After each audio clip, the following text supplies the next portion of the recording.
Ngayong araw nga, inaisip ko magluto ng tortang talong at egg soup para sa aking pamilya. Another day, another story to share. At bago nga ang lahat, sisimulan ko muna ang aking araw sa pananalangin at pagbabasa ng Bible. At pagkatapos nga ng aking spiritual discipline ay pinaliguan ko muna si Via. At hinayaan ko muna siya na gawin ng mga ilang activities na lagi niyang ginagawa araw-araw para ako naman ay makapaglinis. Nakakatuwa naman nga na hindi nasayang yung pera na ininvest namin dito sa kanyang mini keyboard. Dahil naman talaga nagamit niya ito. At isa pa nga, nakatulong din ito para hindi niya laging pinipindot-pindot yung keyboard namin dito sa church. Sa tingin ko talaga ay naging effective din yung ginawa ko before na nung pinagbubuntis ko pa lang siya, lagi ko talaga siyang tinutugtugan ng keyboard. At kung mapapansin nyo nga, napaalis-alis siya dyan kasi nga gusto niyang makita yung sarili niya sa video habang nagtutugtog siya ng kanyang mini keyboard. Sana na lang talaga na matuto si Via dito. Syempre, bilang isang nanay, masaya talaga ako na makita sa anak ko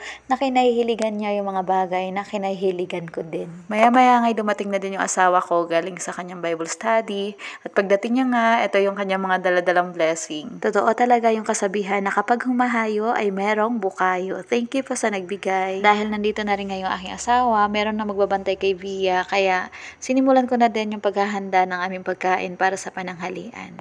At dito nga'y binutas-butasan ko na lang muna itong mga talong bago ko ito ihawin. Actually, kagabi pa talaga ako nag-iisip kung anong lulutuin kong ulam para sa aming pananghalian. Maliban nga sa namimiss ko na din yung pagkain na ito rin kasi yung stock na meron kami ngayon. At habang nag-iihaw nga ako na ito, nag-iisip pa din talaga ako kung anong pwede pang ulam na pwedeng i-partner dito. At maya-maya nga'y bigla na lang sumagi sa aking isip na pwede naman pala akong gumawa ng egg soup. Pero meron namang partner itong aking tortang talong. At sa point nga na ito ay nabalatan ko na yung lahat ng talong kaya nag-start na rin ako mag-scramble ng egg. At syempre, nilagyan ko na rin yan ng mga pampalasa. At nung well combine na nga yung egg tsaka yung mga pampalasa na aking nilagay, ay nilagay ko na rin itong mga talong dito. Pagkatapos nga ay niready ko naman itong mga gulay para naman sa egg soup. Pagkatapos nga ay nag-multitask na ako dito. Habang nagsaslice ng mga gulay ay nagpainit na din ako ng kawali. Para naman nga masimula na din ang pagluluto ng tortang talong.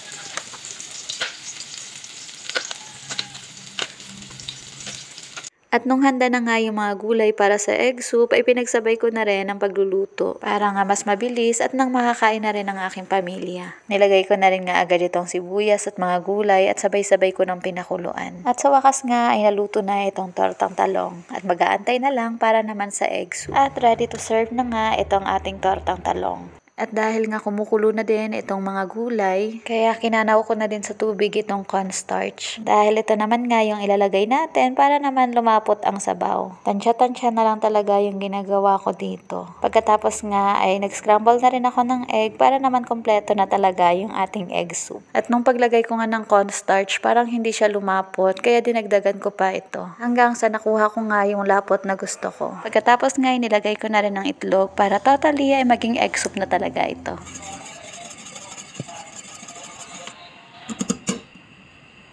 At dahil luto na nga lahat, sinet ko na rin ito sa table para makastart na rin kaming kumain. Alam nyo, ang sarap din talaga sa feeling yung makapagluto ka para sa iyong mga mahal sa buhay. Nauna na nga kaming kumain mag-asawa dahil nakatulog na pala itong si Via. Mamaya na lang siya kakain kapag nagising na siya. At syempre, bago nga kumain ay laging unahin ang magpasalamat sa Diyos. Kain po tayo. Masarap naman talaga ng tortang talong. Pagkatapos, sabayan mo pa itong mainit na sabaw. Wow, ang sarap talaga. Maya-maya ngay nagising na rin si Via, kaya pinakain na rin namin siya. Salamat talaga sa Diyos na kahit anong pagkain pa yung ihanda sa kanya ay talagang kakainin niya. Salamat muli sa pagsama sa amin ngayong araw. Muli, ako si Mama Care ay lagi nagpapaalala to always care and share something with those people around you. Thank you for watching.